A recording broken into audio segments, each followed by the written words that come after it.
தித்திக்கும் தெல்லமுதாய் தெல்லமுதின் மேலாக புத்தி கனியே என் முத்தமிழே புத்திக்கும் உண்ணப்படும் தேனே உன்னோடு உணர் குறைந்த விண்ணப்பம் என்று விளம்பத்தேன். இவ்வாறாக மனிதனுக்கும் காதலுக்கும் தூது அனுப்பிய காலத்தில் எந்த தமிழுக்கே தூது அனுப்பிய பாட்டன் முப்பாட்டர்கள் பிறந்த மண்ணில் நான் பிறந்திருக்கிறோம். அப்படி அவ்வளவு கொள்ளை எழுவு கொண்ட தமிழுக்கும் கூடியுள்ள அனைத்து நல்விடங்களுக்கும் என் முத்தான முதற்கண் வணக்கங்களோடு என்பதை நான் இன்று பேச எடுத்துக்கொண்ட தலைப்பு ஒரு மகா மனிதரை பற்றி, ஒரு புலவரை பற்றி. யார் அவர் தெரியுமா? கவிதையில் சக்கரவர்த்தியா கவி சக்கரவர்த்தி கம்பரை பற்றி. எத்திக்கும் போற்றும் ராமர் திருக்கதையை தித்திக்கும் செந்தமிழில் செயலளித்து நித்தம் பொங்குவியல் மக்கள் அங்கருந்த வைத்த கவியாம் கம்பர். இப்படியாக கவிமணி தேசிய விநாயகம் அவர்கள் கம்பரின் அழகையும் அவர் பாடலின் அழகையும் அழகுற அவர் விவரிக்கிறார். அப்படிப்பட்ட கம்பரை பற்றி நான் இன்று பேச எடுத்துக்கொண்ட தலைப்பு கம்பர் ராமாயணத்தில் கம்பர் எழுதிய பாடலில் எனக்கு மிகவும் பிடித்தது. தலைப்பை பார்த்தவுடன் எனக்கு மகிழ்ச்சி, பேரின்பம். ஆனால் கம்பரை பிடித்த ஒரு பாடல் என்று கூறிவிட்டனர். எப்படி ஒரே ஒரு பாடல் தான் எனக்கு பிடிக்கும் என்று கூற முடியும்? இருந்தாலும் அதை பற்றி நான் இன்று பேச முடிகிறேன். யார் இந்த கம்பர்? கம்பரின் பாடல் எப்படித்தான் இருக்கும்? அதைத்தான் கண்ணதாசன் அழகாக கூறுகிறார். காலமெனும் ஆழியிலும் காற்று மழை ஊழியிலும் சாகாத கம்பனது பாட்டு அவர் தலைமுறைக்கு எழுதி வைத்த சீட்டு. காலமெனும் ஆழியிலும் காற்று மழை ஊழியிலும் சாகாத கம்பனது பாட்டு அவர் தலைமுறைக்கு எழுதி வைத்த சீட்டு. கல்லிலும் கூந்தலிலும் ஏற்றி வந்த ரகுமானி நம்பு, அது பாடல் இல்ல, உண்மையில் நம்பு.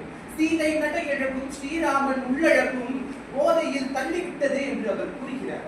இவ்வளவு 1000 பாடல்கள் எழுதிய கம்பன், அவன் போன்று இனி இந்த உலகில் யாரும் பிறக்க முடியாத அவ்வளவு சிறந்தவன் என் கம்பன் என்று கண்ணதாசன் அழகாக கூறுகிறார். அவர் மட்டுமா?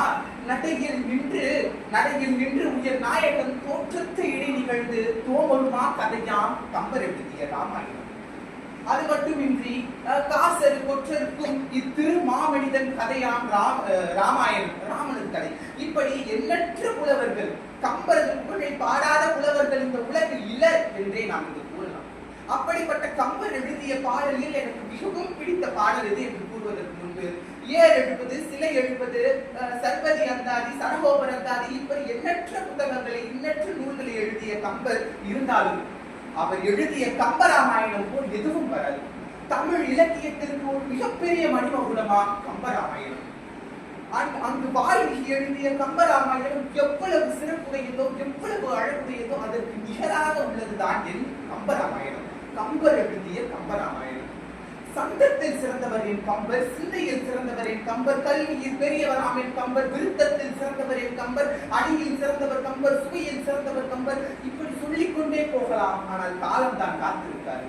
அப்படி கம்பர் எழுதிய பாடலில் நான் பேச வந்திருப்பது அயோத்தி காண்டத்தில் இருக்கும் ஒரு பாடல் தான். இந்த பாடலில் கம்பரானவர் ராமன் எவ்வளவு அழகுடையவன், அவன் அழகை வர்ணிக்க எனக்கு வார்த்தைகளே கிடைக்கவில்லை, ஐயோ பரம்பொருளே எனக்கு வார்த்தைகள் கிடைக்க வேண்டும் இந்த ராமனை வர்ணிக்க என்று புலம்பும் பாடல் தான் அது. அந்த பாடல் எது தெரியுமா? விழியோ ஒளித்த மேனியில் விரி சோதியில் மறைய பொய்யோ வெறும் இளையானோடும் போனான். மையோ மரகதமோ மறி கடலோ மழை மிகிலோ, ஐயோ இவன் அழகு என்பதோர் அழியா அழகுடையான். அதாவது ராமனது மேனி நீல நிறம், அது நம் அனைவருக்கும் தெரியும்.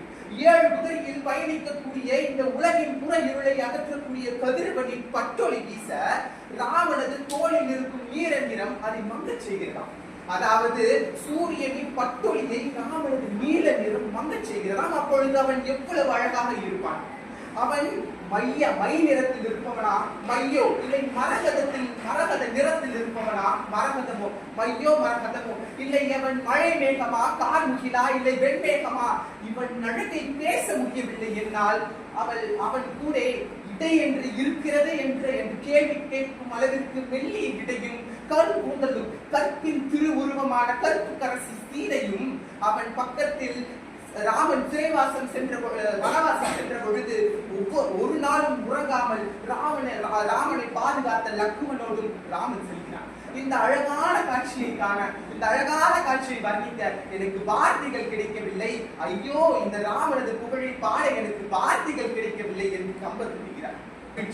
நாம் நம் வாழ்வில் ராமன் போல் இல்லை என்றாலும் ராவணன் போல் இல்லை என்றாலும் ஒரு தலை சிறந்த மனிதனாக எப்படி இருக்க வேண்டும் என்று கம்பரை பார்த்து நாம் கற்றுக்கொள்ளலாம். உவமையில் சிறந்தவரின் கம்பர், மானத்தில் சிறந்தவரின் கம்பர். அதற்கு எடுத்துக்காட்டாக ஒரு 3 வரிகளை மட்டும் நான் இங்கு சொல்லிவிட்டு என் உரையை முடிவு செய்ய நினைக்கிறேன்.